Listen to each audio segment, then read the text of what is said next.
good, beautiful people? It's your girl, ImStillAsia, baby. Cause every time I close my eyes, I see you. Welcome back to my channel, ladies and gentlemen. If you are new here, hello, and welcome. Okay. Be sure you like, comment, and subscribe. Hit that notification bell so you don't miss any videos from your girl, okay? As y'all can see, I have MrBallen today. Back in the building, y'all. It's been a long minute since I did a MrBallen reaction, okay? So here it is. He just did this one not too long ago, but this one is horrific accident caught on live TV, okay? It says mature audiences only, please, thank you. But yeah, I saw the thumbnail to this, but I didn't recognize what or who or what it is exactly that we're talking about here, but y'all know MrBallen be having them stories for your behind. So, you know what I'm saying? This video is long enough. Okay, so go on and get your popcorn ready. And let's go on and get into this video, y'all. Okay, ow. Let's go, y'all. The only way to do this story justice, in my opinion, is to include the graphic video footage. And so we have done that, so viewer discretion is advised. But before we get into today's story, if you're a fan of the strange, dark, and mysterious delivered in story format, then you come to the right place because that's all we do, and we upload once or twice every week. So if that's of interest to you, please ask the like button to play a very casual game of chess with you, and then proceed to beat them with the Fool's Mate. Also, please subscribe to our channel and turn on all notifications so you don't miss any of our weekly uploads. All right, let's get into today's story.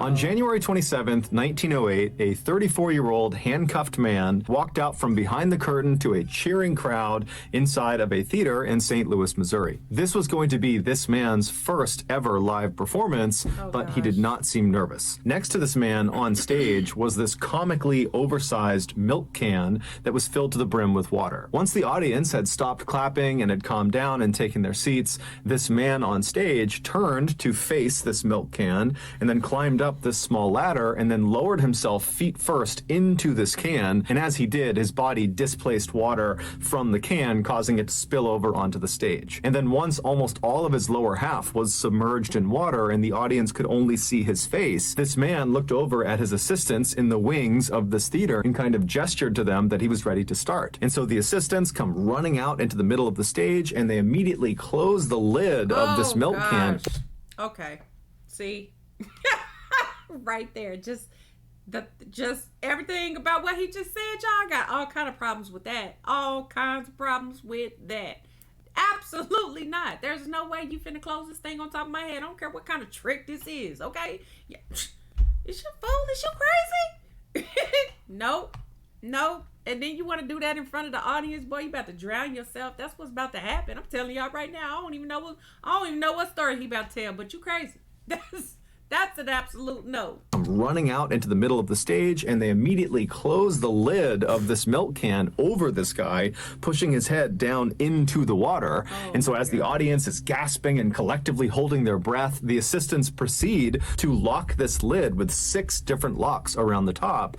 And then they wheeled over this cabinet that kind of collapsed around the can, so it was totally out of view of the audience. Now, for this audience, they had never seen anything like this before, and so immediately they all began murmuring and whispering to each other, wondering how this guy is going to survive what he's doing. But 2 minutes after that lid had been sealed, that 34-year-old man emerged from behind the cabinet with his hands open wide, so he wasn't handcuffed, totally unharmed. And then the cabinet was moved aside and the audience could see the lid of this milk can was still locked. During his lifetime, nobody could ever figure out how the great magician Harry Houdini had escaped that milk can. These dangerous stunts made Harry extremely famous, and it's why we still know him today, nearly 100 years after his death. But it wasn't just that he was able to successfully perform these stunts. I should have known he was about to talk about Houdini. Why didn't I, like, yeah. I've been trying to figure out how he did these foolish little tricks that he did back then, even like a long time, y'all. Like, the crazy part is that he never told his secrets to anybody. So nobody knows how to freaking do what he did. But y'all, I should have known. Why didn't I even think about that? Duh. Years after his death. But it wasn't just that he was able to successfully perform these stunts. It was his attitude while he performed these stunts that made him so notable. He really just came off as being totally fearless, that he was willing to do just about any stunt. But that wasn't actually true. There was one stunt that Harry was absolutely terrified of. Now, he would eventually work up the courage to attempt this particular stunt, but while he was doing it, he panicked and he had to be rescued by his assistants. And after that, he never tried it again. And for decades, nobody else tried it either. Because, I mean, if Harry Houdini can't perform this stunt, then certainly no one else can either. Nope. But in 1990, a daring 32-year-old man named Joe Burris decided he would be the person who would finally conquer this infamous stunt. Joe was a small-time children's magician in Fresno, California, but deep down, he had always believed that someday he would be the next Harry Houdini. In fact, he would actually tell his family that not only would he be the next Harry Houdini, but he would be even better than Harry Houdini. And so that year, he decided it was finally time to make that dream a reality. And so he saw performing this infamous stunt as a way to make that happen. So on Halloween night of that year, so October 31st, Joe, adorned in his white tuxedo, along with his two young sons and his parents, they arrive at Blackbeard's Family Fun Center, which was an amusement park in Fresno, California. The family hopped out of the white limousine that Joe had arranged to bring them there, and they began walking across the parking lot to this big crowd of people. And when this big crowd of people saw Joe walking towards them, they all began to cheer. Joe's stunt that he was about to perform that night had been very heavily advertised, mostly by Joe. Oh, shoot. Again, you got the kids and everything. You done brought the whole family out to see this. Oh, my goodness, y'all.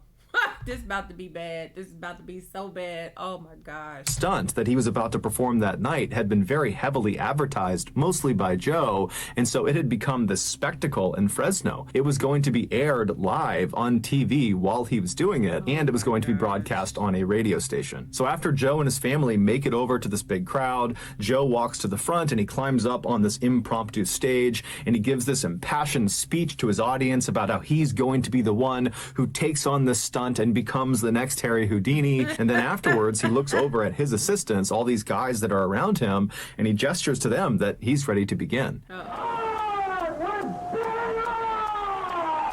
And so with all these TV cameras rolling, the assistants walk up to Joe and they begin shackling his wrists, and they put these chains around his body, and then they lifted him up and put him inside of the see-through plastic coffin. And then this coffin was lowered into the 7-foot pre-dug hole that was right nearby. Once Joe gave the signal that he was ready to go, they would fill this hole in, and the stunt that he would perform would be to escape being buried alive. Houdini had attempted this by being buried under 6 feet of dirt, and he had managed to get out of his coffin, but then he just could not get through the dirt and began to panic. And had it not been for his assistants literally reaching into the dirt and pulling him out, Houdini would have died. Joe, apparently, a year earlier, had attempted some sort of practice run of this stunt. It was not the full amount of dirt. It was some smaller amount of dirt, and he had managed to get out. And so he was really confident in himself. And so for this big televised event, he had decided to really up the ante and make sure it was clear he was not only as good as Houdini, but better than Houdini. And so he was going to have 3 feet of dirt put on his coffin first, and then 4 feet of wet cement put in on top of that. Oh my gosh, y'all. Okay, why for entertainment? Like, for what? I mean, so everybody could cheer you on. And I mean, I get the whole adrenaline thing, y'all, but man, you got me so messed up. You basically are suffocating yourself, like, literally. How you finna get out of that? How do you even get out of the cement? Because that right there by itself. Okay. Let's just let him carry on, y'all, because No. First, and then 4 feet of wet cement put in on top of that. Many people, when they heard this plan, both the TV personalities, the radio personalities, onlookers, they said this was a terrible idea and you shouldn't do it. But right. Joe was extremely confident and brushed them off and said, I know what I'm doing. You know, Houdini failed at this and he was only using dirt. Once Joe was in his coffin at the bottom of the 7-foot hole, he looked up at his assistants standing over the grave waiting for a signal, and he gave it to them and kind of shouted up to them that he was ready. And so his team very excitedly began shoveling dirt into the hole. But after only a couple of minutes, when less than a couple of feet had been put in the hole, they heard Joe yelling out from inside of the coffin. And so everything stopped, the staff jumped in, and they pulled the dirt out until they could finally get the lid of the coffin off. And they found Joe. He was alive, but he was very shaken up, and he kind of sat up and said, yeah, the chain around my neck is too tight. You got to readjust the chain. Now, all these onlookers at this event, they heard Joe say this, and they saw him, and their read on this situation was not that his neck chain was too tight, but rather, it looks like Joe might have bitten off more than he can chew, that this stunt is way more dangerous, and maybe he's realizing that, and he's looking for excuses to not do the stunt. And so the onlookers, they didn't try to egg him on to do it anyways. They started feeling apprehension too, and so everybody who was there began telling Joe, hey man, get out, don't do this now, this is a really bad idea, it's not worth it, the chain's too tight, that's a sign, don't do it, don't get back in. But Joe, after kind of collecting himself, told the group that he was totally fine, that it was really just the neck chain that was the only issue, and he demanded his staff put that chain back around his neck after they loosened it up, and then put him back in the coffin and fill it in. And so eventually his staff, taking cues from him, said okay, and they got his neck chain readjusted, and they put him back in the coffin, they chained him back up again, they closed the lid, and once again he gave the signal that he was ready to start. And so a very apprehensive crowd watched as the dirt went back in, and after 3 feet of dirt were in the hole, the cement truck came over and poured 4 feet of wet cement on top of the dirt. And then after this hole had been completely filled in, the onlookers, which included Joe's 2 young sons and his parents, they kind of moved in and got right up against this grave and were looking straight down at the top, waiting for Joe to come out again. But as they're watching this hole and as they're filming this hole, all of the cement in the hole suddenly drops about a foot. What had happened was the nearly 15,000 pounds of dirt and wet cement sitting on top of this coffin had finally caused the lid to break, and in an instant, all of the dirt and cement poured into the coffin, surrounding Joe completely. He was truly buried alive. Onlookers immediately jumped into action and did their best to try to dig Joe out, but it took them 30 minutes to finally reach him, and when they did, he was already dead. Joe had ironically died on the exact 64th anniversary of Houdini's death. After an investigation, it was determined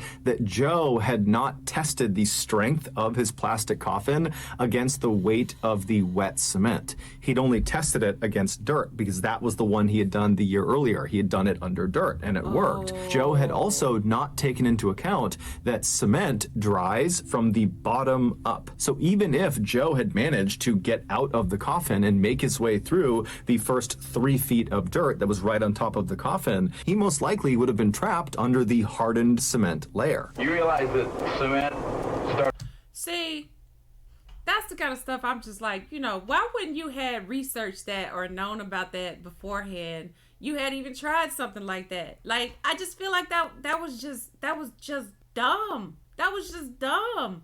Like, then you got your kids there. Oh my gosh, y'all. Then you got the kids there. You got your parents there to see this. Like, I can only imagine, y'all, the whole thing freaking collapsing on him, like what he might have been thinking. Sir, when I tell you that stuff probably poured on him so damn fast and he could not move, y'all. Okay? I cannot even fathom. Oh my God. He would have been trapped under the hardened cement layer. You realize that cement starts to harden first at the lower elevation, so it's going to be hard. You mean it hardens at the lower part? I thought it started at the top. No, it hardens at the lower. No. In fact, I shouldn't even kid. This is very serious. This is no magic trick. This was a doomed mission from the start, but because Joe was so confident in himself and his ability to do the stunt, no one stopped him. he thought Houdini was one of the great escape artists, and he wanted to be better than Houdini. And he was close. So that's going to do it, guys. If you found the secret in today's episode, let us know in the comments section what it is and where you found it. So give us the timestamp. And if you're the first to do that, we'll pin you at the top of the comment section. If you got something out of today's episode and you haven't done this already, please ask the like button to play a very casual game of chess with you and then proceed to beat them with the Fool's Mate. Also, please subscribe to our channel and turn on all notifications so you don't miss any of our weekly 1 or 2 video uploads. We are now selling merchandise. Oh my gosh, y'all. Oh, why? Why, y'all? Okay, why be so dumb? That was just dumb. Like, literally, that was just the dumbest thing anybody could ever do. Like, I don't even know what kind of trick that is. Like, what kind of damn trick is that? Like, why would you want to play that trick? And why would you even want to do that to yourself? Like, I feel like I would panic. Like, oh, y'all. So many things I could say about that, but that just ain't something. That's just not smart. Okay, I said he was dumb, but that's just not smart at all. And that's, you know, to the highest respect, to the highest regard, y'all. Like, I could never try nothing like that. I would never. Okay, that's just like running into a house that's already burning on fire. For what? You know what I mean? With no gear. I'm saying, not as the firefighter. I'm talking about as just, oh, let me run in and sit inside and see what happens around me while the house is burning. What? You know what I'm saying? Like, that's just not smart, you know? But who am I? Just little old me. I was just saying. That's it. But, whew. Ooh, okay, he could have stopped at the little milk carton thing. Okay, that's all. If you got out and you hopped out and you was all happy about that, I would have been like, hey, folks, let's go home. That's it. Show's over. Okay, just saying. If y'all enjoyed this video, be sure you give me a big thumbs up, like, comment, and subscribe. Hit the notification bell so you don't miss any videos from your girl. And if ain't nobody told you I love you, and I'm gonna see y'all in the next video, y'all.